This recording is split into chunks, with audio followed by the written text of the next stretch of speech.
Hoje eu vou falar uma coisa que eu tenho certeza que já aconteceu com você e você já teve alguma dúvida em relação a isso. Pois todo mundo tem vizinhos.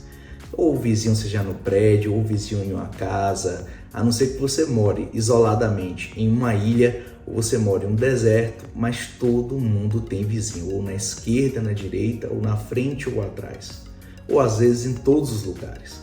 Bom, tem 3 fundamentos do direito que possibilitam que você sofra uma ação judicial através do seu vizinho, ou até que você acione o seu vizinho através de uma ação judicial. São eles: saúde, segurança e sossego. Vamos raciocinar? Vamos supor que você já passou, em alguns lugares é 22 horas, outro é 20 horas, e você resolve fazer uma construção e fazer barulho contra o seu vizinho. Qual é o fundamento legal, jurídico do Código Civil para seu vizinho se basear em uma ação contra você? Vai ser por causa do barulho. O barulho atrapalha o sossego. Vamos supor que você deixe a porta do condomínio sempre aberta. Então, onde é que você vai atrapalhar o seu vizinho? Você vai atrapalhar sempre na questão da segurança. Então, observe que são sempre 3 S's. Tem gente que mora e deixa o tanque aberto. O tanque aberto vem, vamos dizer, mosquitos, doença da dengue e outras doenças. Então, com o que é que você mexeu? Você mexeu no S de saúde. Você sempre precisa ficar atento para as normas de convívio social. Você precisa sempre estar examinando as normas de conduta social. E observar também que existe aí diferenças na questão da legislação do direito de vizinhança para a legislação de locação, que é quando você nasce o direito de vizinhança, mas porque você locou determinado imóvel.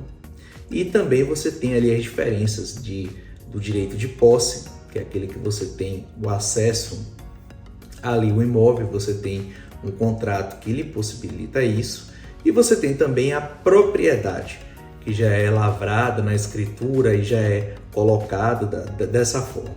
Então vamos raciocinar. Onde nasce o direito do vizinho? O direito do vizinho, ele nasce onde justamente o seu termina. E dele para você da mesma forma.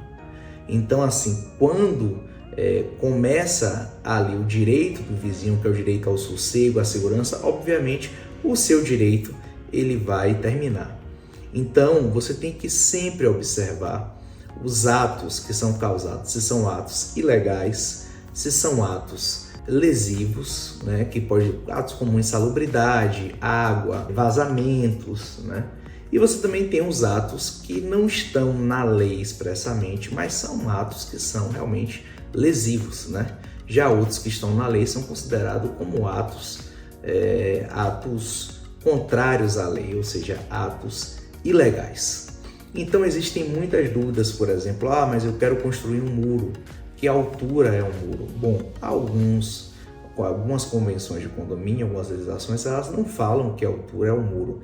E nesse sentido, se você se sente desprotegido, se você se sente inseguro, se você observa que as pessoas conseguem visualizar o seu imóvel, não terá problema algum você subir o muro e certamente uma ação judicial você irá ganhar, porque você está dentro dos 3 S. Nesse caso, do muro, você está dentro do S da segurança. Então, eu espero que você tenha gostado das orientações que eu te dei aqui nesse vídeo e, tendo dúvidas, você pode falar comigo. Um abraço. Bom, eu espero que eu tenha te ajudado e eu quero te ajudar ainda mais nesses dias. Por isso que eu quero fazer uma contribuição para você. Eu posso contribuir para você? Você se inscreve aqui, clica aqui, logo aqui abaixo, e vai estar assim, inscreva-se. Você se inscreve, pode aí ativar o sininho, coloca lá todas as notificações e eu vou estar sempre mandando algum vídeo para responder a sua dúvida. Se liga, aqui também tem outras indicações e também tem a playlist que fala de temas interessantíssimos. Espero que tenha colaborado. Um forte abraço.